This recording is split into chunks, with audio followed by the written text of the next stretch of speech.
All right, so you wanted to know more about how police in Canada are trained to interact with people facing mental health challenges. We've got a stack of reports and research ready for this deep dive.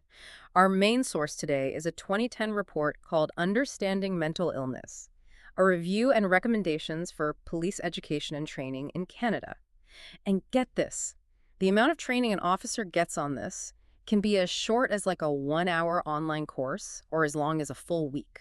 That's a pretty big difference, right? It is a striking difference. It really highlights the lack of any consistent national standards across Canada Mm-hmm. for this really important area of police work. Exactly. And that's what we're going to try to get into today. So, what's the state of training in Canada? What are the challenges? And what are some potential solutions? But first, let's talk about why this even matters. Like, we hear about these interactions between police and people in crisis all the time, but why should we care about the training aspect specifically? Well, it matters because police are often the very first people to arrive at a mental health crisis. Think about it. They're the ones responding to those 911 calls.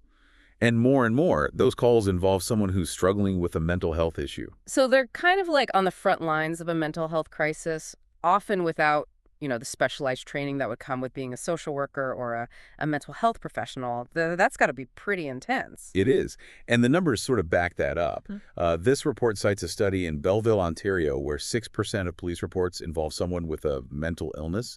But then in Vancouver, a police survey suggests that number could be as high as 23% to 49%. Whoa, 49%. That's almost half their calls. What's going on in Vancouver? Are they just like better at identifying mental health issues, or is there something else going on there? Yeah, that's a really astute observation.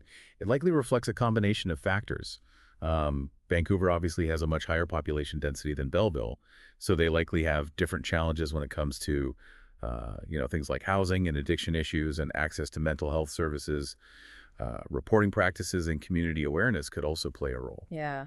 It really highlights just how complex this issue is and how different communities might be experiencing it in very different ways. It's not a one-size-fits-all situation. Absolutely. And this complexity is made even more, I guess, complex by the fact that deinstitutionalization, which is basically that movement away from large psychiatric hospitals, has meant that more individuals with mental illnesses are now living in the community. Mhm. And while this was meant to be a positive change, it often hasn't been accompanied by adequate community support systems. So the police are kind of being asked to fill this gap, like they're acting as de facto mental health workers, even though they may not have the right training or even resources to do so effectively. That's right. That's the crux of the issue.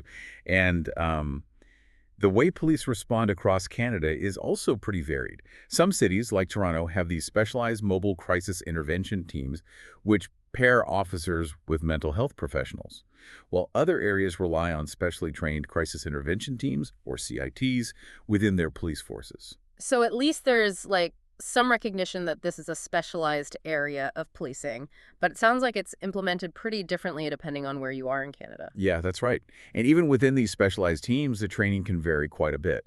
Some officers might receive a week-long immersive program, while others might only get a few hours of online modules. So this lack of consistent national standards is a major concern, and it's something this report really digs into. Okay, so let's say you're a police officer in Canada and you do get some mental health training. What can you expect to actually learn? Is it all about recognizing symptoms and de-escalation techniques, or is there more to it? Yeah, those are definitely key components, but it is a bit broader than that. Typical training programs usually cover topics like recognizing symptoms of mental illness, obviously de-escalation techniques, also mental health law, like the Mental Health Act, and then just knowing what community resources are available. So it's kind of like equipping officers with a toolbox of knowledge and skills so they can navigate these, complex situations. It makes sense that they need to understand the legal framework surrounding mental health, especially when it comes to things like, um, involuntary hospitalization or apprehension. Absolutely. And ideally, this training isn't just delivered by police officers. The report really emphasizes the need for a multidisciplinary approach. So you want mental health professionals involved, Yeah. people who understand the clinical side of things, and crucially, people with lived experience and their families. They bring an invaluable perspective that you just can't replicate in a textbook. Yeah, for sure. I mean, it's one thing to, learn about schizophrenia in a lecture, but it's a whole other thing to hear from someone who actually lives with the condition. Exactly. And for the training to be truly effective, it needs to be delivered by trainers who are both subject matter experts, but also operationally credible. Hmm. I mean, you wouldn't want a heart surgeon who's only ever read textbooks, Yeah. right? You'd want someone who's actually performed hundreds of surgeries and knows how to handle a scalpel. Right. You want someone who's been in the trenches, so to speak. Like, they understand the theory, but also the reality of what officers actually face on the street. Precisely. And that's why finding the right trainers is so crucial. They need to be able to connect with officers on their level, earn their respect, and make the training feel relevant to their daily work. So we've got this patchwork of training programs across Canada, all with varying levels of quality and consistency. What's the solution here? Is there any way to bring everyone up to a certain standard? Yeah, well, that's where this thing called the TEMPO model comes in. It stands for Training and Education About Mental Health for Police Organizations. Okay, tempo. I'm intrigued. Tell me more. So TEMPO is a multi-level model that's designed for all police personnel, not just officers. So we're talking dispatchers, front desk staff, everyone. It has 5 levels, from Tempo 100 to Tempo 500, each tailored to different roles and experience levels. So it's not a one-size-fits-all approach, which makes sense given all the different roles within a police force. What else makes Tempo stand out? What are some of its key features? Well, it really emphasizes anti-stigma education to try and address those potential biases. Remember how Vancouver had such a higher rate of police interactions that involved mental health? Addressing stigma could be a factor in making sure officers are recognizing those situations properly. It also focuses on ethical decision-making, making sure officers understand things like human rights and procedural justice. And it goes beyond just lectures. It actually uses practical scenarios and simulations to give officers that hands-on experience in a safe, controlled environment. That sounds like a pretty comprehensive and well thought out model. So how do we actually get Tempo implemented across Canada? Is this something that needs to be mandated by, the government, or can individual police forces adopt it on their own? Well, there are 2 main paths to implementation, each with its own pros and cons. The report calls them the political approach and the operational approach. All right, let's break those down. What's the political approach all about? So the political approach basically involves lobbying policymakers to mandate tempo training across the board. So this would mean getting buy-in from provincial and federal governments, as well as various police associations and stakeholders. It's a top-down approach, basically, that aims to create that standardized national framework. Yeah, I can see how that would be a pretty long and complex process, potentially facing resistance from, different levels of government and police organizations. But if it was successful, it would create that consistent standard across the country. Exactly. Now, the operational approach, on the other hand, focuses on working directly with individual police colleges and agencies to encourage them to adopt tempo voluntarily. So it's more of a grassroots effort, like building momentum from within the police community itself. Yes. And while this approach might face less resistance initially, it could take longer to achieve widespread adoption, as each police force would need to be convinced of tempo's value and then actually allocate the resources accordingly. Yeah, it's fascinating to see these 2 different approaches laid out. It's almost like 2 sides of the same coin, each with their own, challenges and potential benefits. And ultimately, the most effective strategy might involve a combination of both approaches. You might need that political pressure to create the mandate, but you also need that buy-in from individual police forces to ensure it's successfully implemented. Yeah, it's about finding that balance between, that top-down pressure and that bottom-up support. It sounds like implementing tempo, no matter which approach you choose, is going to be a long game. It will be. Systemic change takes time and sustained effort. But before we get too deep into the weeds of implementing tempo nationwide, let's zoom out a bit and see what other countries are doing. Are there any international examples that Canada could learn from?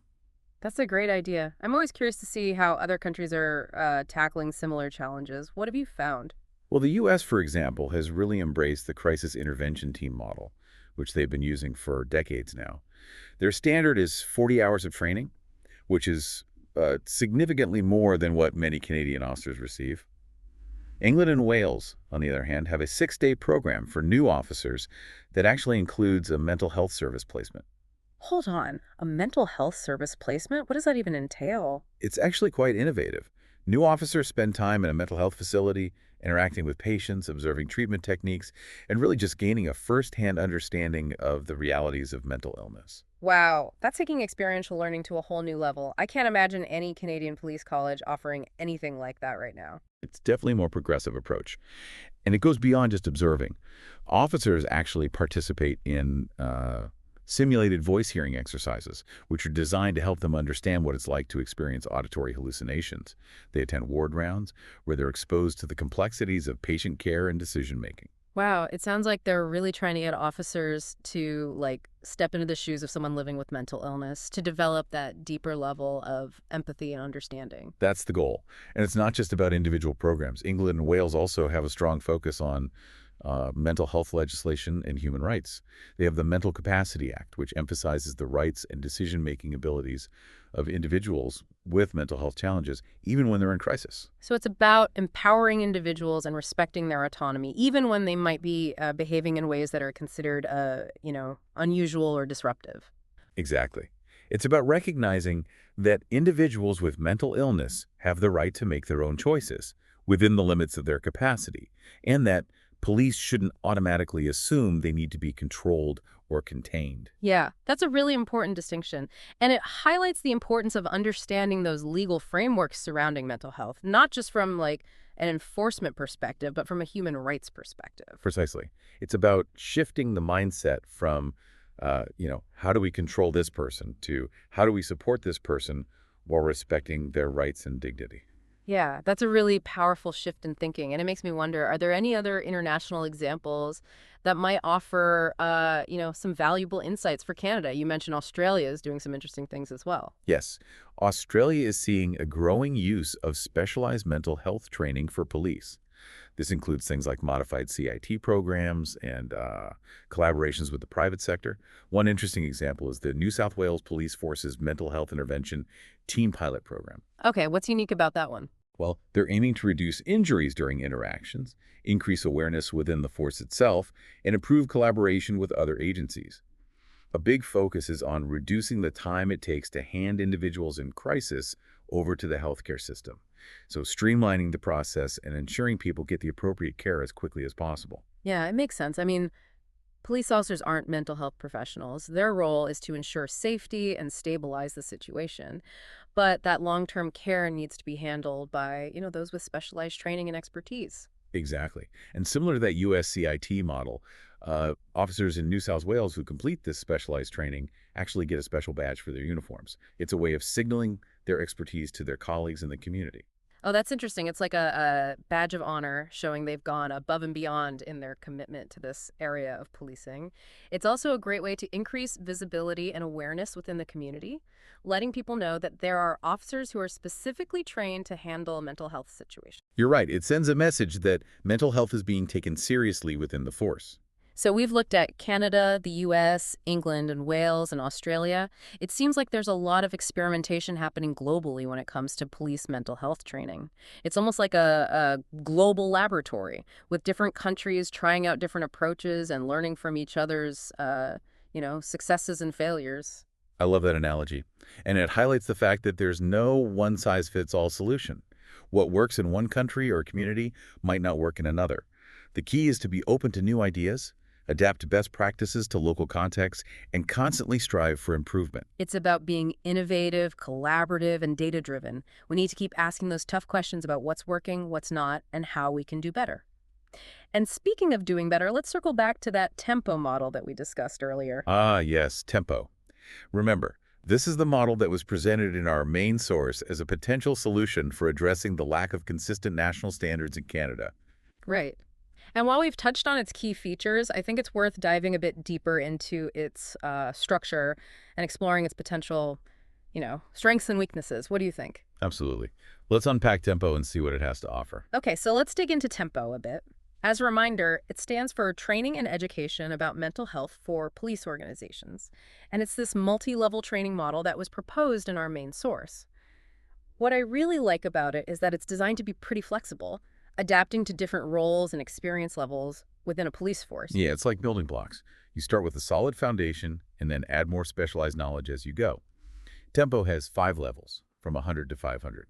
So think of Tempo 101 as your basic intro to mental health, perfect for new recruits. And then as officers gain experience, they can move up to Tempo 201, 301, and so on, delving deeper into more specific topics and skills. So it's not just a one-time training course, it's more of a continuous learning journey that evolves with an officer's career. Exactly.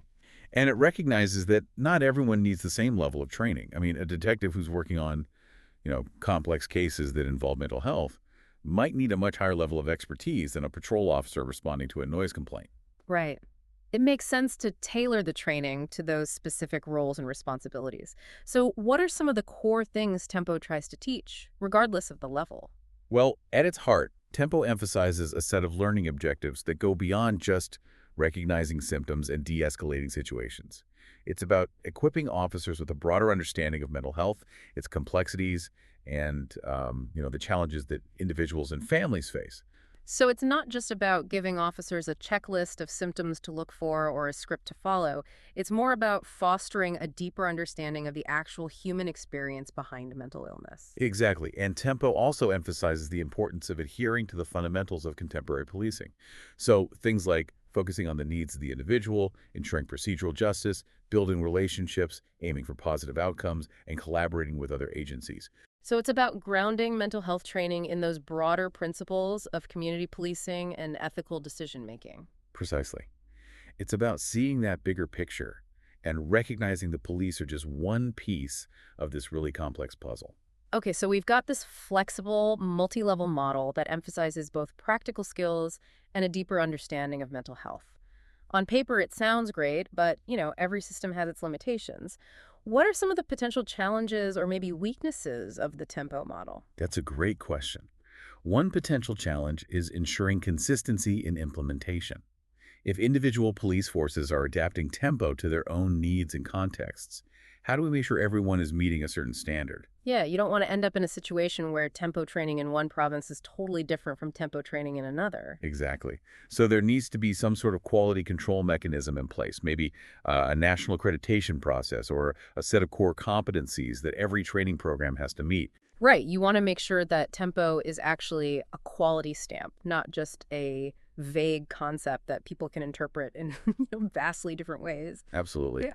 And another challenge is securing the resources needed to actually implement Tempo effectively. Hmm. I mean, training takes time, money, and qualifies instructors. It also requires ongoing support and supervision to make sure officers are actually using what they've learned out in the field. Yeah, it's about making mental health training a priority, not just a box to check off. And that requires a real commitment from leadership, both within those police forces and, at the government level. Exactly. If we want Tempo to be successful, we need to invest in it, Mhm. both financially and in terms of shifting that organizational culture to really embrace this new approach. So it's not just about rolling out a training program and hoping for the best. It's about creating a whole system of support and accountability to make sure that training actually translates into, real world change. You got it. And that actually brings us to another crucial aspect that was highlighted in the report, which is the role of mental health agencies and organizations in supporting police learning.